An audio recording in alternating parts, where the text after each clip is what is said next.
Visto algunas de las emociones.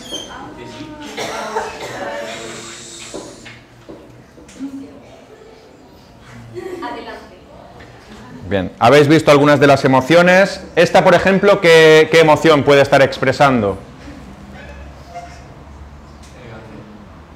Elegancia. ¿La elegancia es una emoción? Yo siento elegancia. No, eso no tiene mucho sentido. ¿Pero qué otra? Tranquilidad. ¿El despecho puede ser una emoción? ¿Que cuando ponéis esta cara el hombre o esta cara la mujer, o el hombre y la mujer, da igual, se pueden intercambiar, ¿qué estáis mostrando aquí? ¿Superioridad de quién respecto a quién? De la mujer. ¿Pero la superioridad es una emoción? ¿Un reflejo?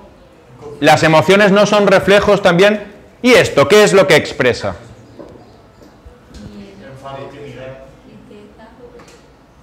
¿Cómo lo sabes si no le ves los ojos? Cuando un niño se pone así o una persona se pone así, ¿qué es lo que le está pasando? Enfado, vergüenza, ¿quieres decir? Esto es vergüenza, ¿no? Cuando a alguien le da vergüenza, lo que hace es taparse el rostro, agachar la cabeza, ponerse así, darse la vuelta, esconderse. Los niños muchas veces se esconden detrás de su madre para expresar esa emoción de vergüenza. Y este señor, ¿qué está expresando?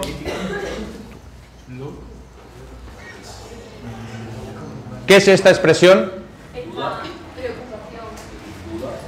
Preocupación, duda. Bueno, ¿y esto? ¿Qué expresa esto?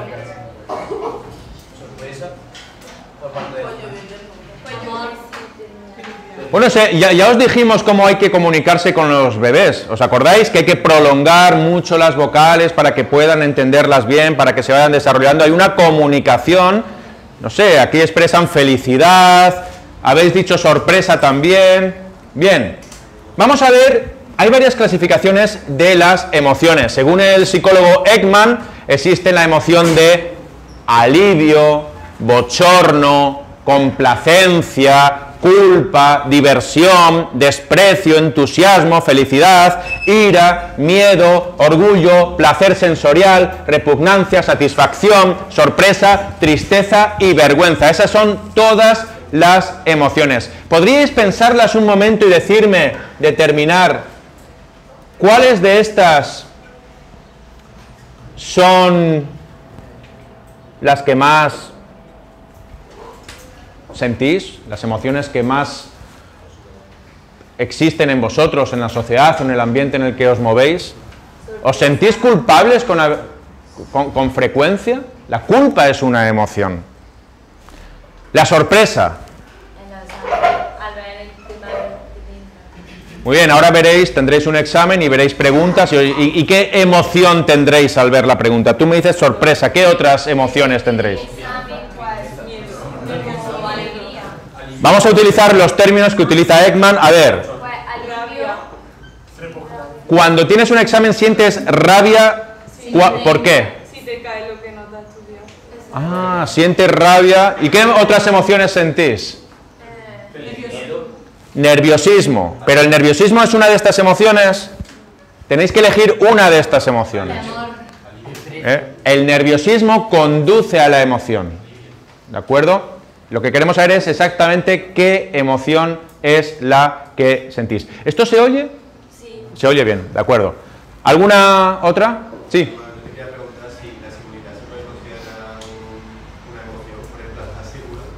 Bueno, según la clasificación de Ekman, no. La seguridad no es una emoción, aunque se puede asociar a alguna de estas emociones que él dice. Por ejemplo, el que está seguro está satisfecho. Es que hay gente que tiene seguridad, pero no se siente satisfecho de dicha seguridad. Tú puedes vivir en una ciudad muy segura, excesivamente segura, en una ciudad con policía por todas partes, y no sentirte satisfecho por ello. La emoción es la satisfacción, o la tristeza, o la ira. Puedes estar rodeado de seguridad y sentirte enfadado precisamente por ello. ¿De acuerdo?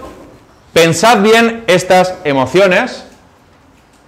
Yo os pediría que las apuntarais, bueno, en el vídeo las podéis ver, apunta bien, Miguel, recógelas bien todas estas, y a lo mejor os pregunto, a ver, dime 4 emociones que más te influyan en tu vida y explícame de qué manera, o en qué momentos, o en qué contextos surgen esas emociones en tu vida. ¿De acuerdo? Muy bien. Vamos a ver algunas de las teorías sobre la conducta emocional. Antes de eso me gustaría leeros un texto de Bertrand Russell, que a mí me gusta mucho y que sirve para introducir este tema. Mirad lo que dice Bertrand Russell, el filósofo. 3 pasiones simples pero extremadamente poderosas han gobernado mi vida. 1. El anhelo de amor. 2. El deseo de saber. Y 3. Una compasión abrumadora ante el sufrimiento de la humanidad. 3 pasiones. Vamos a identificar aquí pasión como un estado exacerbado de la emoción, es decir, anhelo de amor, deseo de saber y la compasión ante el dolor de la humanidad. Estas pasiones, como alas enormes, me han empujado de acá para allá en un caminar errante sobre un profundo océano de angustia hasta llegar al borde mismo de la desesperación. Angustia y desesperación. 3 pasiones que han llevado al filósofo Russell a la angustia y a la desesperación. ¿Vosotros os habéis sentido angustiados y desesperados alguna vez? Entended la palabra. La angustia es un paso más allá de la tristeza. Y estar desesperado, entendedlo en su justo significado, es decir, es algo muy extremo, estar absolutamente desesperado, ya no sabes por dónde tirar, qué hacer, la vida se te echa encima y estás absolutamente, pues, anulado, desesperado, es decir, sin esperanza alguna. Pero no os quedéis en la simple palabra, se suele decir muchas veces, estás desesperado, no, desesperado de verdad. ¿Alguien se ha sentido desesperado de verdad? Yo creo que eso ocurre cuando incluso llega al suicidio, ¿no? Llegar a la desesperación y a la angustia, no creo que nadie... Fíjate, eso que dices es muy importante y te voy a explicar una cosa. Los numerosos estudios, si queréis las referencias tendríais que buscarlas, están ahí en internet, ¿sabéis qué indican? Algo sorprendente. El que se suicida no tiene constancia de que la muerte es para toda la eternidad. Hay como una especie de esperanza de que, no sé cómo decirlo, el que se suicida no es consciente de que ese acto, en ese minuto, en ese segundo, es para siempre, para toda la eternidad. Desconoce el concepto de eternidad. Creen que es un acto travieso o desesperado, si quieres, pero creen que no es para siempre. El que se va a suicidar no piensa en que es para siempre, quiere huir de ese dolor que tiene momentáneamente y no es consciente de que ese acto es para siempre. Si la gente que se va a suicidar, no todos obviamente, pero algunos de ellos tuvieran constancia de que el suicidio es para toda la eternidad, para toda la eternidad, pensad en lo que significa toda la eternidad, siempre, para nunca, jamás volverás a tomar conciencia, ni estar en un cuerpo, ni este tipo de cuestiones. Pues a lo mejor se evitarían algunos suicidios. Obviamente estos datos es una simple hipótesis, esto habría que estudiarlo mucho mejor, pero tomad conciencia de lo que significa la eternidad. Dime. A ver, yo respondiendo a lo que ha dicho Celia, que dice que solo quien se suicida llegaría a ese estado, entonces nadie podría escapar de esa desesperación, ¿no? No sería súper Claro. Pero y lo del suicidio, de que no sea consciente, yo pienso que también cuando se llegan a esos extremos, que es verdad que no te planteas que vaya a ir más allá, pero porque también lo que tú quieres es escapar de esa situación, ¿no? Y a lo mejor el único alivio es que, no sé, yo me planteo que sea como que te piensas que vas a estar descansando por fin, ¿no? Y no ves las consecuencias de lo que vas a dejar de hacer. Así es. Nada más que añadir. Así es. Vamos a ver algunas de las teorías sobre las emociones. En primer lugar, vamos a ver la teoría fisiológica de James Lange. Y dice lo siguiente. La emoción es una cuestión meramente fisiológica, biológica. Y hay 4 componentes. En primer lugar está un estímulo. ¿Cuál sería el estímulo en el caso de un examen? Bueno, el examen, ves la pregunta del examen, tú lo percibes, hay una percepción de dicho estímulo. A continuación va a existir en tu cuerpo una serie de cambios. Ves una pregunta que no te gusta, percibes el estímulo, obviamente cambia tu química. Puedes pasar a la alegría si te sabes la pregunta, a la tristeza o al miedo si es una pregunta que puede salir bien o puede salir mal. Te puedes quedar en blanco, y quedarse en blanco pues es un mecanismo de protección que hemos heredado de cuando éramos primates, ¿no? Cuando hay miedo pues tienes que concentrar toda la energía y para huir, y a veces pues simplemente, por así decirlo vulgarmente, desconectas y te quedas en blanco. O mandas toda la energía, utilizando estos términos, al corazón para que bombee bien la sangre para poder preparar la escapada del peligro, y mientras tanto tu cerebro pues se queda un poquito descuidado y por eso te quedas en blanco. Eso se puede corregir. Ya hemos visto cómo trabajar con mindfulness, con ejercicios de respiración y demás para evitar esos momentos de pánico y de mente en blanco. Dime. A ver, ¿qué técnicas podríamos utilizar? Porque yo soy una persona que me quedo mucho en blanco, incluso pierdo mucho tiempo en los exámenes hasta que consigo concentrarme con la repetición. Pues hay varias formas. Yo lo que te recomiendo es que en los exámenes te lleves una botellita de agua pequeñita. Eso calma mucho los nervios. Bebes un poquito y además hidratarse es muy bueno para que el cerebro funcione mejor. En segundo lugar, te animo a hacer ejercicios de respiración. Y no vendría mal que antes del examen hicieras esas cosas que hemos hecho en clase, de ejercicios de concentración, de mindfulness, ponerte recta, las manos aquí, cerrar los ojos, empezar a plantearte pensamientos, tomar conciencia de lo que vas a hacer, y eso te puede ser muy útil. Desde luego, has tenido que dormir bien, haz deporte, aliméntate bien, esas son las claves. ¿Tú haces todo eso? Alguna no me vale. Si tú tienes problemas de quedarte con la mente en blanco, tienes que hacer todo esto que te digo. ¿Comprendes? Lo hemos dicho muchas veces en clases y es tan sencillo que es una pena. Luego se producen unos cambios corporales, pero lo importante es la emoción. ¿Qué es la emoción? La percepción de los cambios corporales. Según James Lange, la percepción de los cambios corporales. Es decir, si hay un cambio corporal en ti, pero no lo percibes, es como si no existiera. Por eso hemos planteado alguna vez la pregunta, ¿os acordáis de esa pregunta de Spinoza? No lloramos porque estamos tristes, sino que estamos tristes porque lloramos. Tiene todo el sentido del mundo. Si algo pasa en mi cuerpo, y eso que pasa en mi cuerpo yo lo asocio a la tristeza,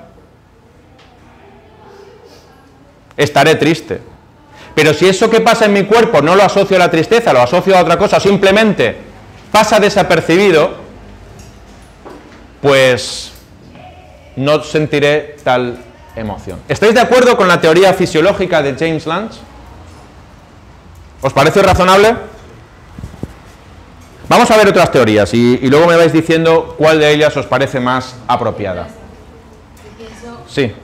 que no toda emoción a una percepción de los cambios corporales. Tú puedes tener un cambio corporal y ser o sea, más pequeño y sale una emoción, pero no, desde, por ejemplo, estar feliz por algo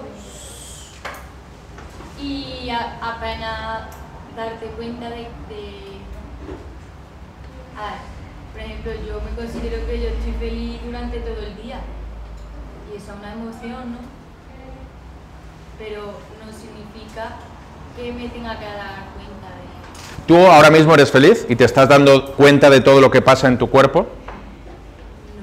O sea, que tú no estarías tú estarías en contra de esta teoría, no te convence del todo, ¿no? Vamos a seguir viendo otras teorías y luego me decís cuál es la que más os gusta. ¿En qué consiste la teoría de Cannon-Bard? Dice que, a diferencia de la que hemos visto antes, esa alteración fisiológica que se produce a la vez. Es decir, la alteración fisiológica y la emoción se produce a la vez. Antes, con Nance, hemos visto primero el cambio fisiológico, después la emoción. Y esto va quizá más en tu línea. Se producen a la vez debido a los impulsos procedentes del tálamo. ¿De acuerdo? Emoción y cambio fisiológico se da al mismo tiempo. ¿Qué preferís? ¿Lance o Cannon-Bard? Analizaos un poquito. O sea, los próximos días analizad vuestras propias emociones. ¿Qué pasa cuando te emocionas? ¿Cambias? Lo veíamos el otro día, ¿no? Con las emociones, la expresión esa tan vulgar, me meo de risa. Te meas y luego te da la risa, o te da la risa y luego te meas, o ambas cosas se producen a la vez. Eso es lo que estamos planteando. Que yo creo que yo no estoy de acuerdo con ninguna de las teorías porque pienso que algunas veces se puede dar antes la emoción que el cambio fisiológico o al revés, porque por ejemplo cuando yo me hago daño en la rodilla y lloro, antes ha dado el cambio fisiológico de la emoción. Y por ejemplo, cuando es algo que depende de la emoción y depende de la situación, se da el cambio o la emoción. No tiene por qué hacer algo... Vamos a ver si te convence más esta teoría. La teoría cognitiva de Schachter y Singer dice: la emoción es el resultado de la activación psicológica, y aquí está la diferencia, y de la atribución cognitiva. La atribución cognitiva, es decir, evaluamos los acontecimientos e identificamos lo que ocurre en nuestro cuerpo. ¿Comprendéis? No importa lo que somos, lo que importa es lo que creemos que somos.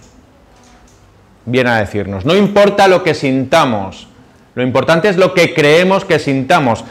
Y eso viene demostrado por el experimento que se conoce como el experimento de la inyección de epinefrina, de la adrenalina. ¿En qué consiste eso?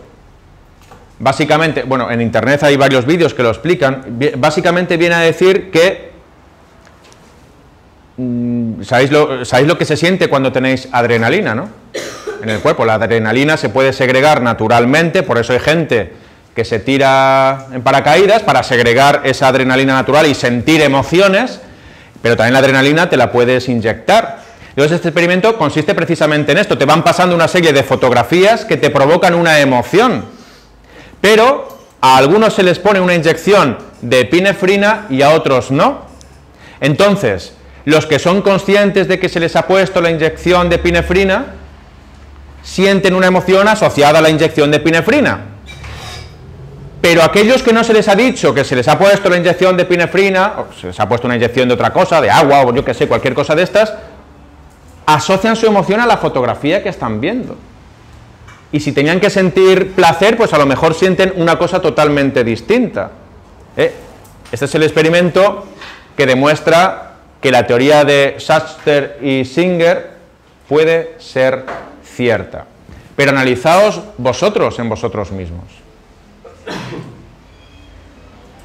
¿Esto sucede con vosotros?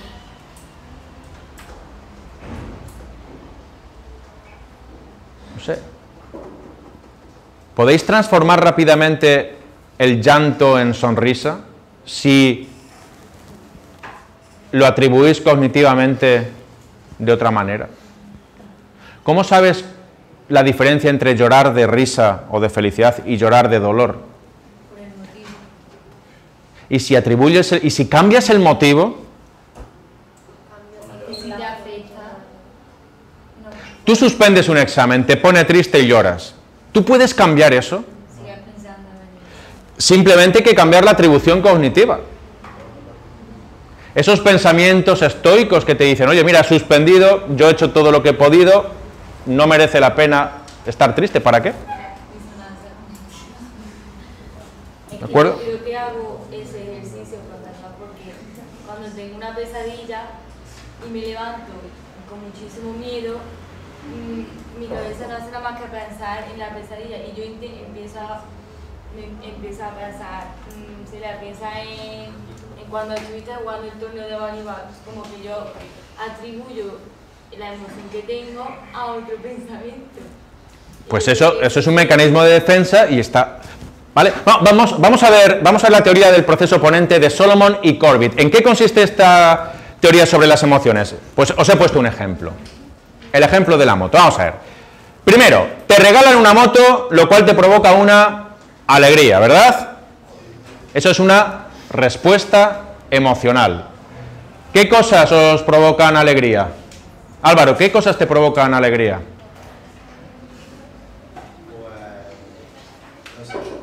¿No sabes porque no eres alegre o sí?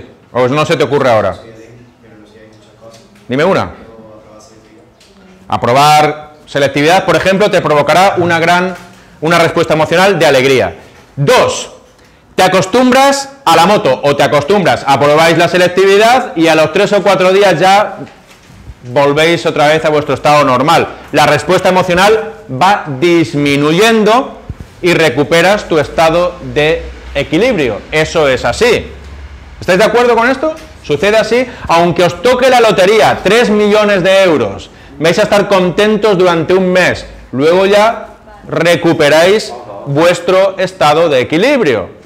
Incluso con emociones negativas. Si tenéis un drama, al final, según la teoría de Solomon y Corbett, también recuperaréis vuestro nivel habitual de equilibrio. Tercer lugar, te roban la moto.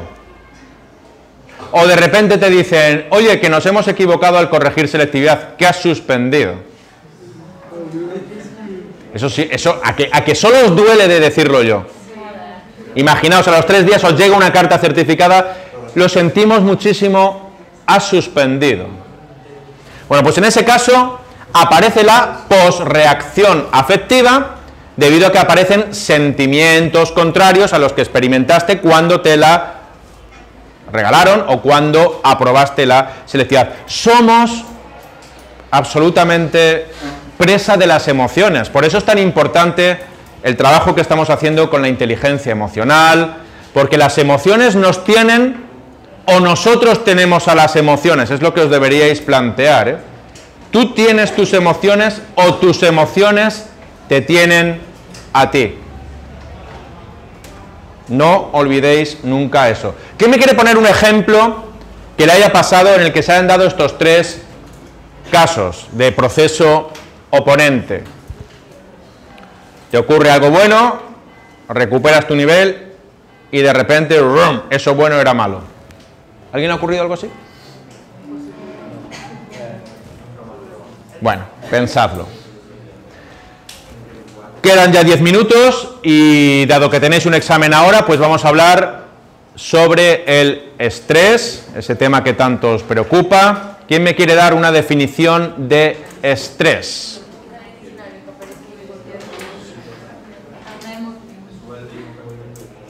¿Qué es el estrés? Es una alteración nerviosa, muy bien. ¿Algún otro dato?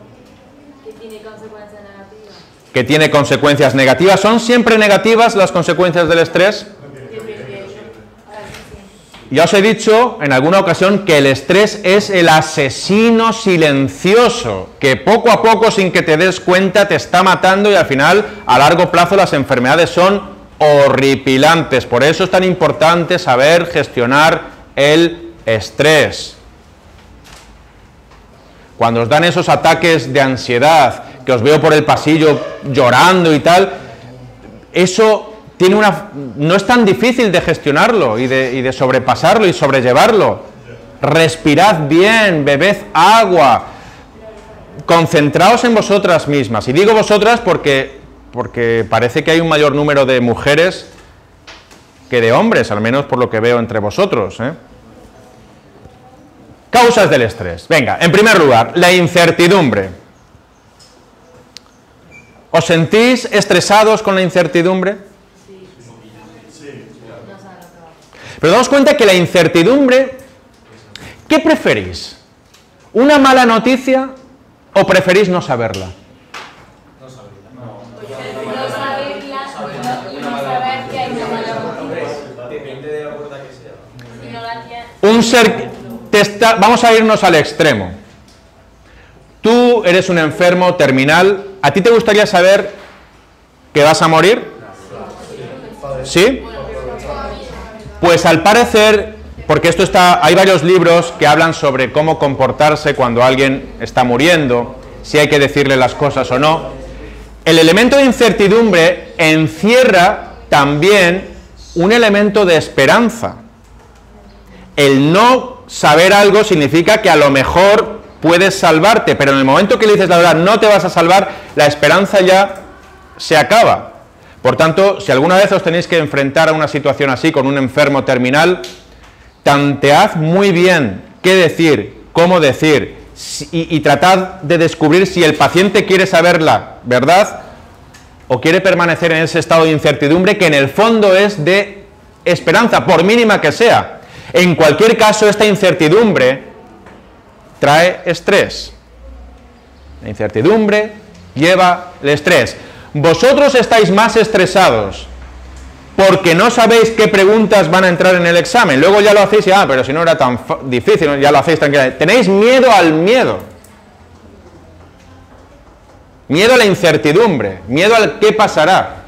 Y os imagináis escenarios horripilantes en vuestra vida futura, que nunca van a ocurrir, pero ese miedo os provoca estrés y os puede jugar una malísima... puede pasar una mala jugada. Los cambios también son sumamente estresantes. ¿Alguien está viviendo un proceso de cambio que le esté estresando? Una mudanza, por ejemplo, un cambio de instituto. ¿Alguien está haciendo algo que le conlleve un cambio? ¿Alguien ha vivido un cambio que le ha estresado sobremanera? ¿Eso te estresó? ¿Los cambios de instituto?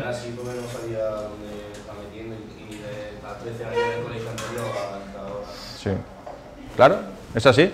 O cambiar de país, cambiar de ciudad, eso es súper estresante, dime. Yo creo que ya no solo cambio físico, sino también psicológico, ¿no? A la hora de crecer, yo creo que lo que es madurar y eso también produce a veces mucho estrés porque empiezas a preocuparte por cosas que antes no te tomaban en cuenta. Bueno, en este caso no se refiere a los cambios psicológicos, pero es importante pensarlo. Sí, a ti te estresa, pero al cambiar psicológicamente estás evolucionando, ¿no? A mejor. Pero no me refiero al hecho de cambiar, al hecho de evolucionar, sino a, por ejemplo, que yo que sé, que antes pues pasaban más de alto por algo que ahora pues dices, esto es importante y por qué no... Sí. Muy bien. Sí, perfectamente. Los cambios, pasar de un estado a otro, suelen ser estresantes. Por tanto, sed conscientes de que el cambio es estresante y al ser conscientes de ello será menos estresante. Es decir, tomad conciencia, voy a cambiar, ahora mi cuerpo va a reaccionar, voy a sentirme estresado. Yo domino mi cuerpo, yo domino mi fisiología, esto va a pasar, lo asumo con tranquilidad, yo no puedo hacer nada contra eso y eso te empieza a tranquilizar, es el espíritu estoico, ¿sí? Que si está enfadado tiene que ver algo con estar estresado. Si estás enfadado, ¿tiene que ver con qué? Con estar estresado. Hombre, claro, en mi opinión, enfado y estrés están obviamente asociados. De hecho, una persona enfadada, ¿qué es antes? ¿El estrés te lleva al enfado o el enfado te lleva al estrés? Creo que están tan imbricados, desde luego que sí. El estrés te enfada y el enfado te estresa. ¿A ti te pasa? No, pero estaba pensando. ¿A alguien le pasa eso cuando está enfadado? Te enfadas más rápido. O sea, el estrés te lleva al enfado, pero no el enfado al estrés. Alguien que se enfade mucho y de repente ya se siente estresado, analizad todo ese tipo de cuestiones, dime.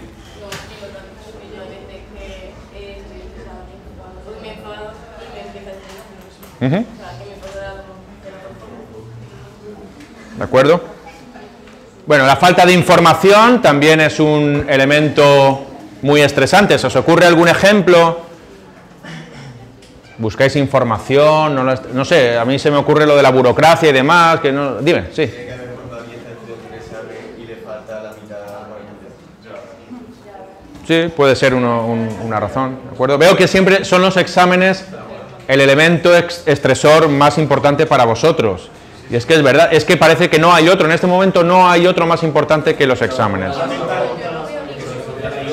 Para resolver el estrés, lo que tienes que hacer es alejarte del elemento estresor. Eso está clarísimo. Pero vosotros ahora no os podéis alejar hasta junio. En junio los dejaréis de lado y volverá a vuestro nivel normal, dejaréis el estrés y demás. Por tanto, os animo a estudiar ahora, no prolonguéis la agonía hasta septiembre y quitároslo ya de en medio, ¿eh? Cuando estéis estresados, lo primero, tenéis que determinar cuál es el elemento estresor. ¿Cuál es el elemento estresor? Y eliminarlo, fulminarlo, erradicarlo. Pero muchas veces es complicadísimo identificar cuál es ese elemento estresor.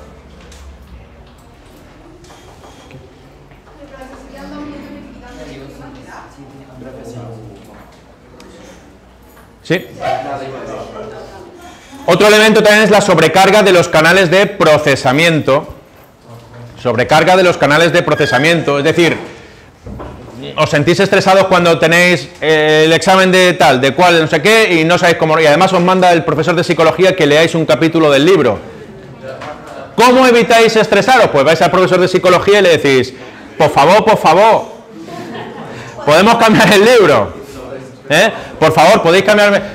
Está bien, yo lo entiendo y siempre os doy permiso porque entiendo que estáis pasando por un momento estresante absoluto y tenéis que eliminar esos estresores. Estáis sobrecargados de cosas que procesar, como ahora que mientras estoy hablando muchos estáis estudiando otro examen y demás, estáis sobrecargados y eso os llena de estrés. Por eso es importante que organicéis bien vuestros estudios, que no lo dejéis todo para el final, porque si no, estáis como estáis. Y recordad, el estrés es el asesino silencioso. La falta de conductas o de habilidades sociales, también sirve para que tengáis muchísimo estrés. ¿Quién no se siente estresado cuando va a una fiesta, no conoce a nadie, no sabe cómo iniciar una conversación? ¿Habéis estado en esa situación alguna vez? ¿Estáis ahí, no sabéis qué decir? No sé, eso estresa también. ¿Alguien lo ha sentido? Es inevitable. No todo el mundo es el graciosillo que llega, se enrolla y habla con cualquiera, no. Las habilidades sociales son complicadas de aprender y la falta de ellas conduce al estrés. Dime.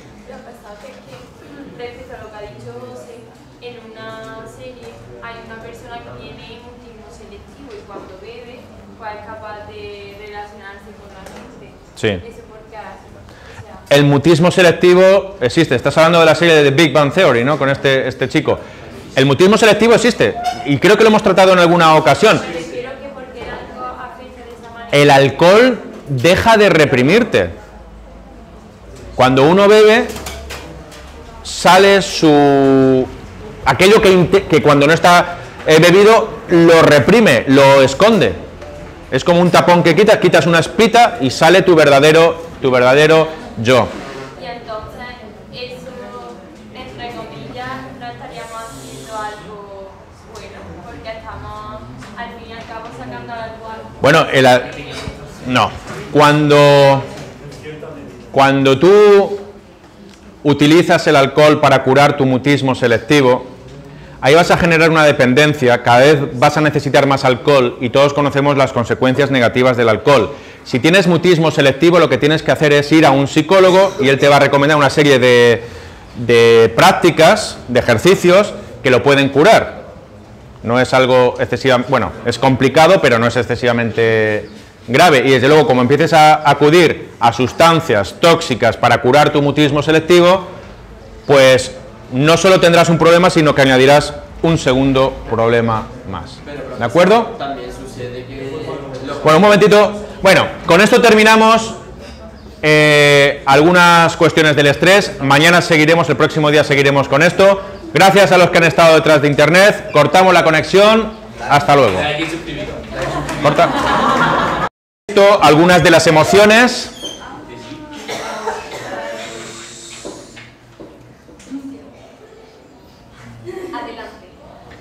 Bien, ¿habéis visto algunas de las emociones? Esta, por ejemplo, ¿qué emoción puede estar expresando? Elegancia. ¿La elegancia es una emoción? Yo siento elegancia. No, eso no tiene mucho sentido. ¿Pero qué otra? Tranquilidad. ¿El despecho puede ser una emoción? Cuando ponéis esta cara el hombre o esta cara la mujer, o el hombre y la mujer, da igual, se pueden intercambiar, ¿qué estáis mostrando aquí? ¿Superioridad de quién respecto a quién? De la mujer. ¿Pero la superioridad es una emoción? ¿Un reflejo? ¿Las emociones no son reflejos también? ¿Y esto qué es lo que expresa?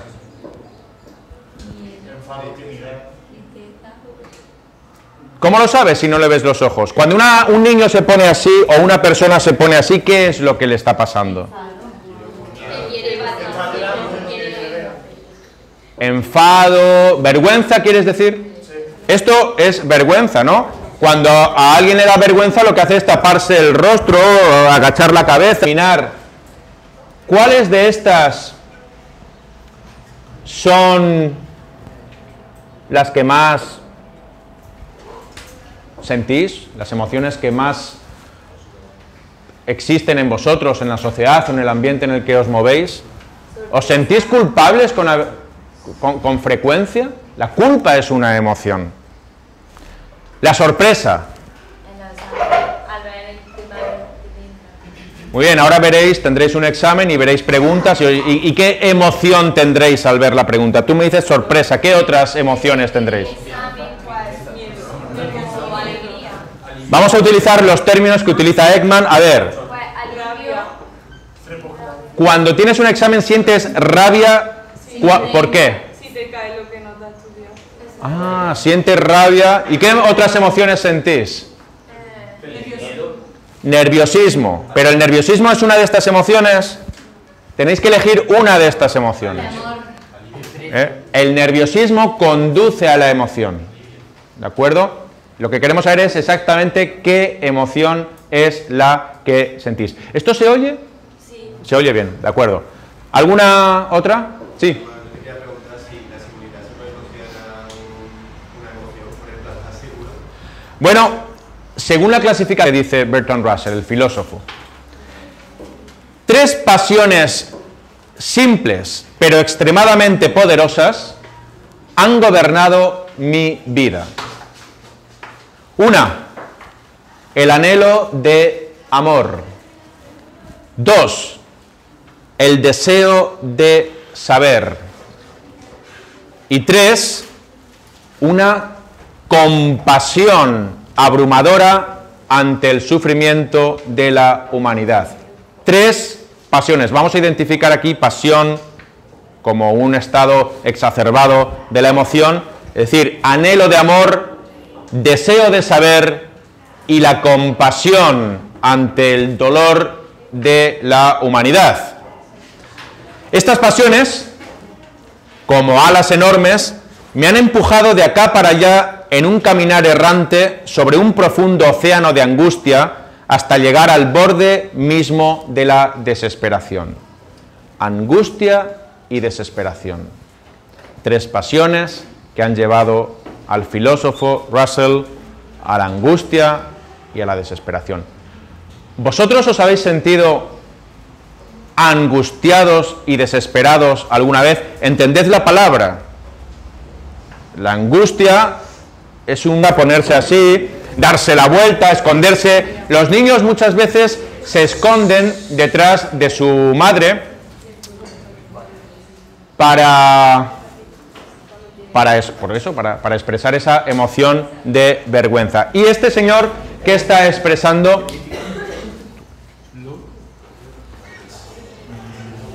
¿Qué es esta expresión? Preocupación, duda. Bueno, ¿y esto? ¿Qué expresa esto?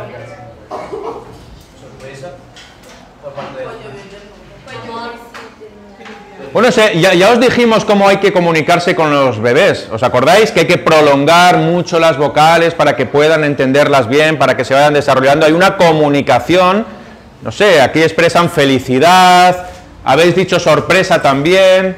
Bien, vamos a ver, hay varias clasificaciones de las emociones. Según el psicólogo Ekman, existe la emoción de alivio, bochorno, complacencia, culpa, diversión, desprecio, entusiasmo, felicidad, ira, miedo, orgullo, placer sensorial, repugnancia, satisfacción, sorpresa, tristeza y vergüenza. Esas son todas las emociones. ¿Podríais pensarlas un momento y decirme, determinación de Ekman? No, la seguridad no es una emoción, aunque se puede asociar a alguna de estas emociones que él dice. Por ejemplo, el que está seguro está satisfecho.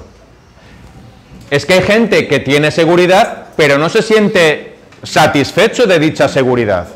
Tú puedes vivir en una ciudad muy segura, excesivamente segura, en una ciudad con policía por todas partes, y no sentirte satisfecho por ello. La emoción es la satisfacción, o la tristeza, o la ira. Puedes estar rodeado de seguridad y sentirte enfadado precisamente por ello. ¿De acuerdo? Pensad bien estas emociones. Yo os pediría que las apuntarais. Bueno, en el vídeo las podéis ver. Apunta bien, Miguel, recógelas bien todas estas.